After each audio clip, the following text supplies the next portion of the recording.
pla de xoc democràtic i el que és la millora democràtica després de l'etapa més negra probablement que ha viscut la nostra democràcia, on tenim una comunitat autònoma amb un nivell de corrupció generalitzada, jo diria que de la pitjor de tot l'estat espanyol. Si tenim en compte que la corrupció se mesura no tant quantitativament pel número de diputats, sinó qualitativament d'on se situa la corrupció, si tenim en compte que al nostre territori n'hi ha 14 exconsellers o conselleres o expresidents imputats, processats o condemnats, quan imputen a Camps per el tema de la Fórmula 1 seran 15, us podeu imaginar que això són 2 governs sencers, us podeu imaginar del problema que estem parlant. Els consellers i conselleres són els ministres del govern autonòmic.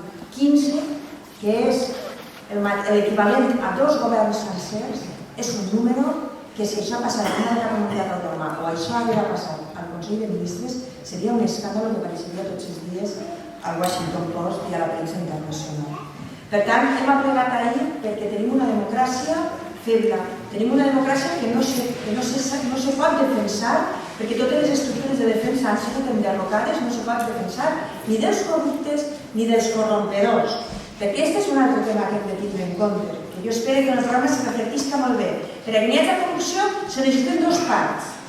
El que agafa els diners, sí, el polític corrupte que agafa els diners, però també l'empresari corrupte que posa, o corrompedor, que posa els diners damunt de la taula.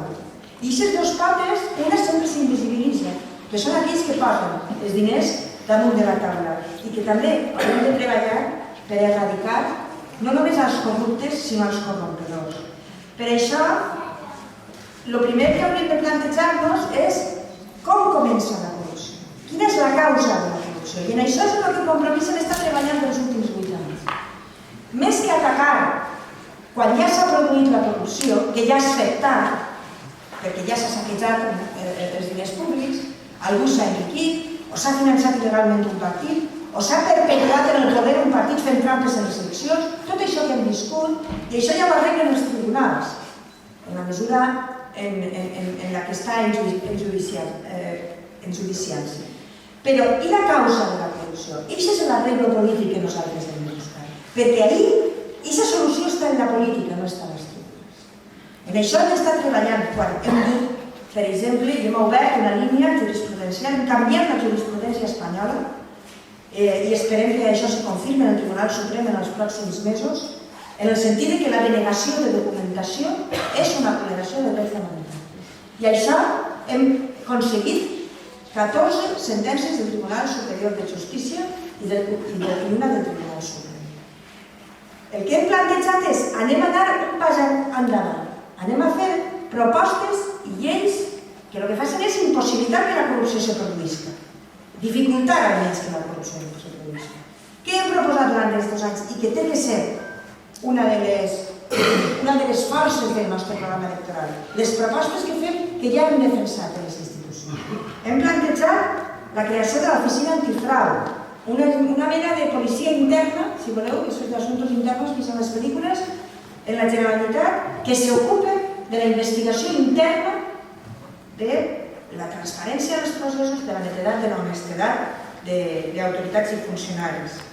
Hem plantejat un pla contra la corrupció que inclou l'aplicació en el procediment de contractació. Hem d'eliminar, en la mesura del possible, l'element subjectiu de la contractació pública. Això, òbviament, requeriria també, i ahir Valdo farà el seu treball també en el Congrés dels Diputats, que canviava la llei de contractes de l'Estat.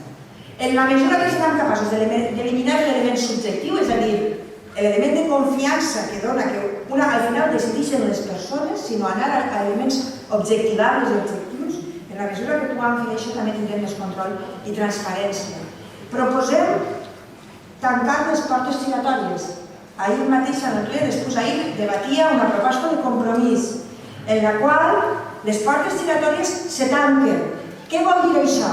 Vol dir que un no pot passar de l'empresa d'armament a ser ministre de Defensa, com tenim ara. Directament. Perquè què s'està defensant? Els interessos de l'empresa de la que vens o del sector del que vens o estàs defensant l'interès públic? Vol dir que el comissionat de la Ribera, que estava encarregat de controlar l'empresa Ribera Salut, empresa privada que gestiona l'Hospital de la Ribera, va passar directament de ser el comissionat, és a dir, el que tenia que velar per l'interès general i controlar l'empresa, d'ahir a ser gerent de l'empresa, d'un dia per un altre. Què ha estat defensant entonces aquest comissionat? Què hem dit nosaltres? Això no pot ser. No se pot passar de l'empresa a lo públic, de lo públic a l'empresa, sense solució de continuïtat. Perquè el que hem de garantir és que quan un està en un càrrec públic estigui defensant realment els interessos col·lectius i no que després me contracten a mi en un servei privatitzat o en tantes elèctriques com hem vist ministres, exministres, expresidents que han començat privatitzant empreses i han acabat cobrant uns dinerals en aquests consells d'administracions de les empreses que ells mateixos havien privatitzat. Bé, nosaltres hem presentat una llei que òbviament el Partit Popular ha votat en contra. Per cert, el PSOE vota a favor i ens felicita per la llei, però no s'han aplicat el compte. No s'han aplicat el compte, perquè només cal veure les llistes per a veure que no pareix que s'hagin aplicat el compte del tancament de les portes giratòries. Bé, en qualsevol cas, nosaltres anem a seguir defensant-ho. I ho dèiem, vàrem plantejar una llei dura, molt dura, on uno tenia que seguir donant comptes del seu patrimoni 5 anys després d'haver deixat el càrrec públic, on s'exigia que aquell que tinguera més d'un percentatge d'una societat anònima o d'una societat limitada tenia que desfer-se de les accions. És una llei dura, però és una llei que necessitem. Quan un arbre s'ha torsut, per a poder-lo enderezar, la veritat és que les mesures han de ser dràstiques i en el nostre cas el que se ens ha torsut és la qualitat democràtica i també hem de ser molt dràstics a l'hora d'enderezar. Plantegem la limitació